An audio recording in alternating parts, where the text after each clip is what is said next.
प्यारे बच्चों, मैं शैलेंद्र बिश्नोई, राजकीय उच्च माध्यमिक विद्यालय सोनिया सर।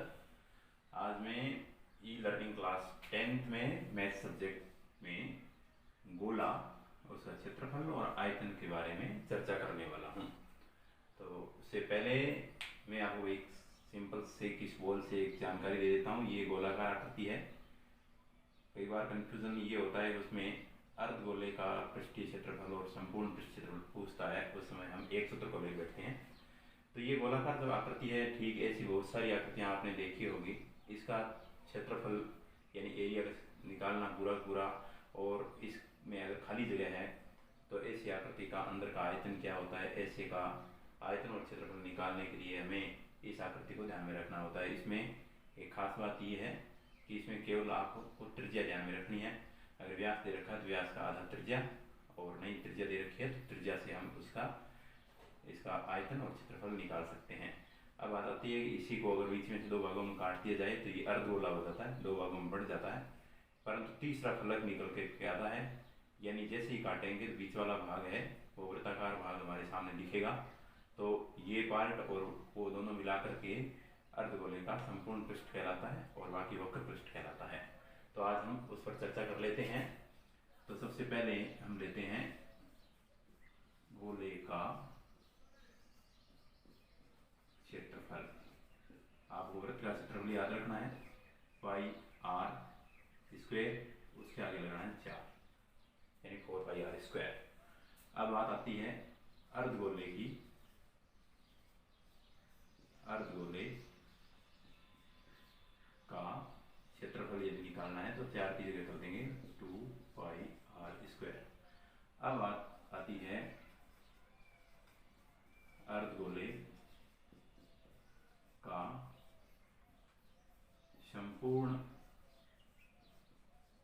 पृष्ठीय क्षेत्रफल। यहां देखो, दोनों में कंफ्यूजन की जो बात बता रहा था मैं, ये अर्धगोला है, ये वक्र पृष्ठ का पूछ रहा है तो 2 पाई आर स्क्वायर, परंतु अर्धगोले का संपूर्ण पृष्ठ कहता है तो एक वृत्त और जुड़ जाता है। जो मैंने बताया इस बॉल से, इसको यदि हम काटते हैं तो एक पार्ट निकलता है, वृत्ताकार होता है, तो एक वृत्त और बढ़ गया है, 2 की जगह आ जाएगा 3 पाई आर स्क्वायर।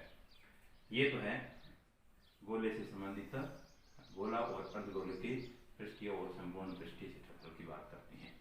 अब बात आती है कि गोलीय कोष जिसको कहा जाता है, यानी ये गोला, इसके अंदर एक दूसरा गोला हो तो उसके बीच का जो कोष का जो क्षेत्रफल है, यानी अंदर का ये कितनी मोटाई की जो धातु है, इस धातु के अंदर का जो खोल है उसका क्षेत्रफल निकालना होता है। तो आपको गोलीय कोष का क्षेत्रफल निकालना है। तो एकदम इजी है।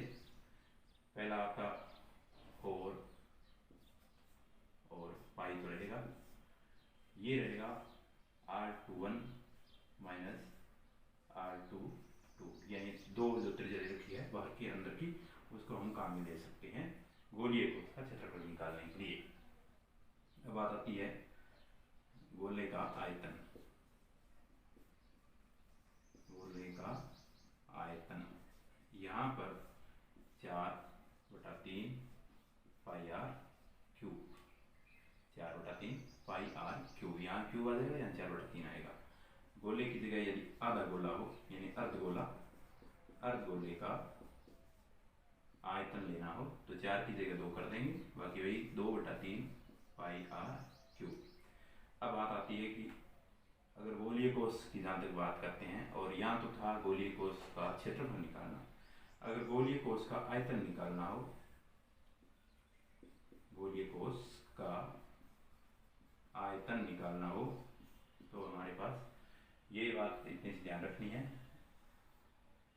4/3 और पाई आर क्यूब यानी 1 माइनस आर क्यूब R2, यानी ये 2 त्रिज्या आपके पास दी हुई होगी, उसमें गोलीय कोष का आयतन निकाल सकते हैं। तो ये 1 2 3 4 5 6 और 7 प्रकार के सूत्र गोले से संबंधित है, वो आपको काम में लेने हैं। चलिए अब इनसे संबंधित कुछ प्रश्नों को हम ले लेते हैं कि अगर ऐसे गोले से संबंधित कोई प्रश्न आते हैं तो उनका हल हम किस प्रकार से करते हैं। देखिए आगे इनसे संबंधित में कुछ एक सवाल आपके सामने लेकर के आ रहा है जो महत्वपूर्ण है या बोर्ड परीक्षा में काम के प्रश्न है, उनको हम हल करते हैं। चलिए प्रश्न लेते हैं। एक गोले का पृष्ठीय क्षेत्रफल 16 सेंटीमीटर स्क्वायर है और गोले का आयतन यानी क्षेत्रफल से त्रिज्या निकालना, त्रिज्या से आयतन निकालना। एक ही बात ध्यान रखनी है, गोले के पृष्ठीय क्षेत्रफल या आयतन निकालना हो आपको त्रिज्या की आवश्यकता पड़ेगी। तो इसकी त्रिज्या पहले किस प्रकार से निकालते हैं वो देखते हैं। तो हम लिखेंगे पहले क्षेत्रफल बराबर 616 सेमी स्क्वायर। अब क्षेत्रफल का सूत्र होता है 4 पाई आर स्क्वायर 616। अब हमें आर को बाहर निकालना है। आर स्क्वायर बराबर 616 बट्टा पीछे जो बच रहा है वो 4 पाई, 4 और पाई। आर स्क्वायर बराबर 616 बट्टा 4, इसका होता है 22, ऊपर चला जाएगा 7, 22/7। जैसे ही इसको हम काटेंगे ये आएगा 28, इसको काटेंगे तो आएगा 7, यानी ये हो गया 49, और आर बराबर आ जाएगा 49 का अंडर रूट यानी 7 सेमी। ये हमारे पास त्रिज्या है 7 सेमी। इससे हमें इसका आयतन निकालना है। तो पहले इन बात को समझना है कि हम क्षेत्रफल से किस प्रकार, जैसे आर निकालना हो, आर जैसे निकालेंगे तो 4 पाई का भाग लगा देंगे, और पाई का 22/7 होता है, 22 नीचे और 7 ऊपर चला गया। 7 सेमी त्रिज्या से हम किस प्रकार से अगला उत्तर है वो आयतन ज्ञात करते हैं, वो देखते हैं। तो अब बात करते हैं आयतन की।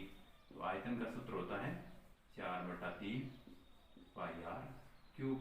तो 4/3 इंटू 22/7 इंटू आर था हमारे पास 7 इंटू 7 इंटू 7। अगर इनको आपस में गुणा करते हैं तो अगर इनसे संबंध कुछ कटता है तो काट दीजिए, और नहीं कटता है तो बाकी सभी राशियों को गुणा कर देते हैं। परीक्षा में ये ध्यान रखना है कि आप मूल उत्तर के अंदर इस प्रकार नहीं काटना है, रफ वर्क में काट करके आपको उत्तर निकालना है। उसके बाद इस प्रकार प्रश्न को लिखते हुए इसका जो उत्तर आता है वो लिख दीजिए 1437.33 सेमी क्यूब। ये इसका आयतन आ जाएगा। इसी प्रकार एक प्रश्न और ले लेते हैं। देखिए अगला प्रश्न, इससे रिलेटेड एक प्रश्न और है, उसको हम देख लेते हैं। तो अगला प्रश्न है, एक बेलन शीशे का बना हुआ है जिसकी त्रिज्या दे रखी है 4 सेंटीमीटर और ऊंचाई दे रखी है 10 सेंटीमीटर। पिघला करके 2 सेंटीमीटर कितने गोले बनेंगे। तो यहाँ पर हमें बेलन का आयतन और गोले का आयतन दोनों के सूत्र काम में लेने हैं। तो ऐसे कोई भी सवाल आए, उस सवालों के अंदर जो पहले आयतन दे रखा है उससे जो सामग्री बनानी है उसका आयतन है उसका उसमें भाग लगा देते हैं। जैसे हम भाग लगाएंगे तो उसका उत्तर हमारे सामने आ जाएगा। तो पहले देखते हैं कि इसमें जो चीजें हमें दे रखी है वो हम देख लेते हैं। बेलन में आर बराबर दे रखा है 4 सेमी, एच बराबर दे रखा है 10 सेमी। इसका पहले हम आयतन निकालेंगे। आयतन का सूत्र आपको बताया है पाई आर स्क्वायर एच बेलन का।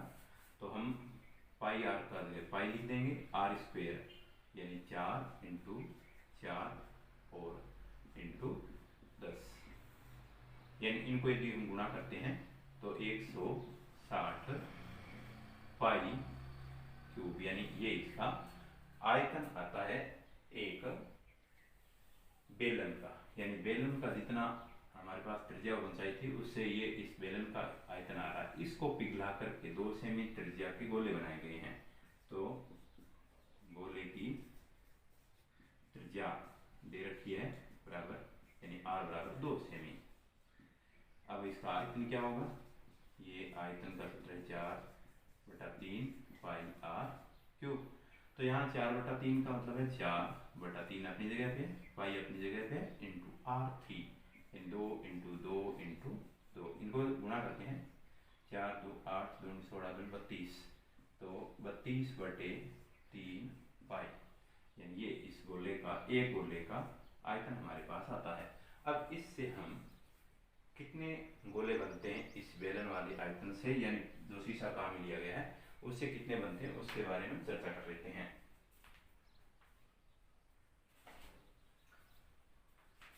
तो 32/3 पाई आपको याद रखना है और 160 पाई क्यूब याद रखना है।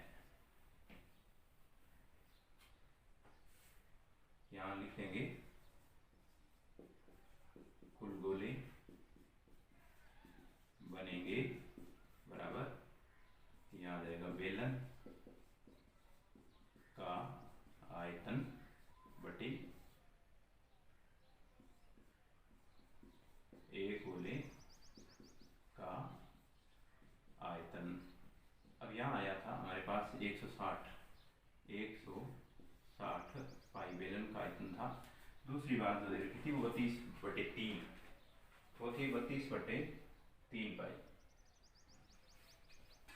तो 32 में 32 तो यहाँ आ जाएगा और इंटू में 3 चला जाएगा, यानी यहाँ पर इंटू 3 कर देंगे, बट्टे वाली संख्या ऊपर चली जाती है।